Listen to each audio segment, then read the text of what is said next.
Hi, boys and girls. Thank you for reading with me. This story I'm about to read is called Alexander and the Terrible, Horrible, No Good, Very Bad Day. It is by Judith Viorst, and it is illustrated by Cruz. Have any of you had a horrible, terrible, no good, very bad day?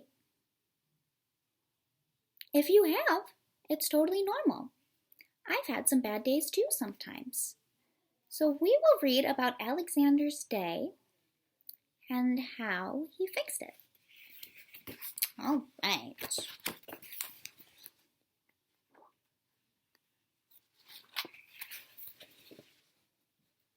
I went to sleep with gum in my mouth, and now there's gum in my hair.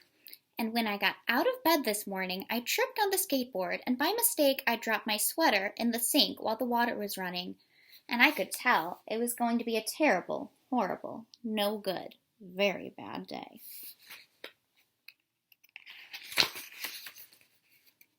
At breakfast, Anthony found a Corvette Stingray car kit in his breakfast cereal box, and Nick found a junior undercover agent code ring in his breakfast cereal box.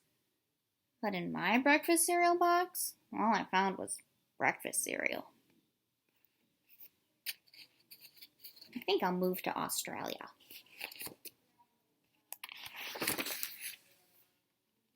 In the carpool, Mrs. Gibson let Becky have a seat by the window. Audrey and Elliot got seats by the window too. I said I was being scrunched. I said if I don't get a seat by the window, I am going to be carsick. No one even answered. That means he was smashed in the middle. He's right here. I could tell that it was going to be a terrible, horrible, no good, very bad day. At school, Mrs. Dickens liked Paul's picture of the sailboat better than my picture of the invisible castle. At singing time, she said I sang too loud. At counting time, she said I left out 16. Well, who needs 16? I could tell it was going to be a terrible, horrible, no good, very bad day. And this is a good example about having a growth mindset. When someone tells you that you made a mistake, should you get angry about it? No, right? You learn from it.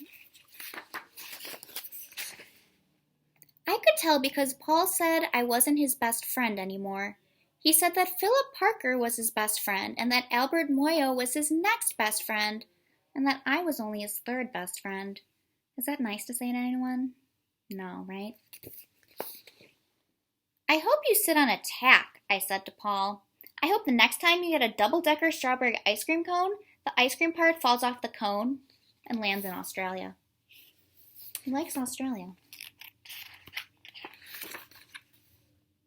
There were 2 cupcakes in Philip Parker's lunch bag, and Albert got a Hershey bar with almonds, and Paul's mother gave him a piece of jelly roll that had little coconut sprinkles on top. Guess whose mother forgot to put in dessert? It was a terrible, horrible, no good, very bad day.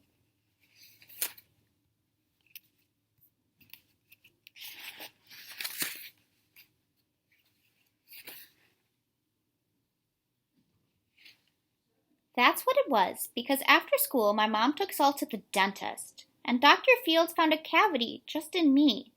Come back next week and I'll fix it, said Dr. Fields. Next week? I said. I'm going to Australia. On the way downstairs, the elevator door closed on my foot, and while we were waiting for my mom to go get the car, Anthony made me fall where it was muddy, and then when I started crying because of the mud, Nick said I was a crybaby, and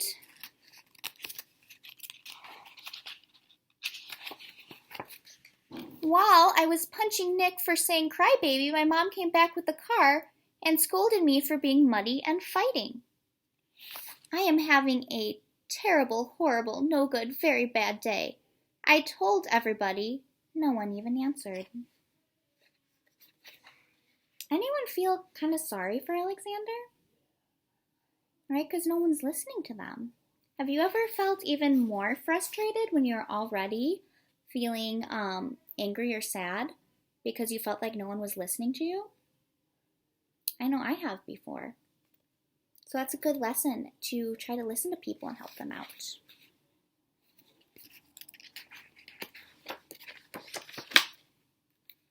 See what's happening here. So then we went to the shoe store to buy some sneakers. Anthony chose white ones with blue stripes. Nick chose red ones with white stripes. I chose blue ones with red stripes, but then the shoe man said, "We're all sold out."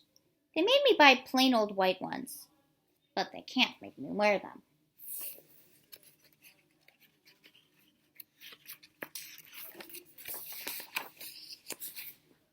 When we picked up my dad at his office, he said I couldn't play with his copy machine, but I forgot. He also said to watch out for the books on his desk, and I was as careful as could be, except for my elbow. He also said don't fool around with his phone, but I think I called Australia. My dad says please don't pick him up anymore. It was a terrible, horrible, no good, very bad day. So we made some mistakes there. But it's not the end of the world. There were lima beans for dinner, and I hate limas. There was kissing on TV, and I hate kissing. Saying gross to all the above.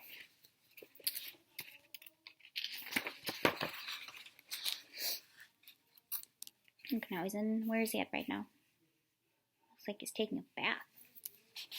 My bath was too hot, and I got soap in my eyes, and my marble went down the drain, and I had to wear my railroad train pajamas. I hate my railroad train pajamas.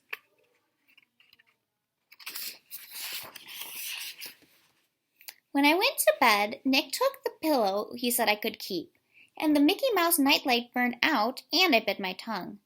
The cat wants to sleep with Anthony, not me. It has been a terrible, horrible, no good, very bad day. My mom says some days I like that.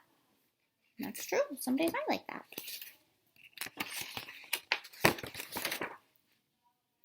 Even in Australia.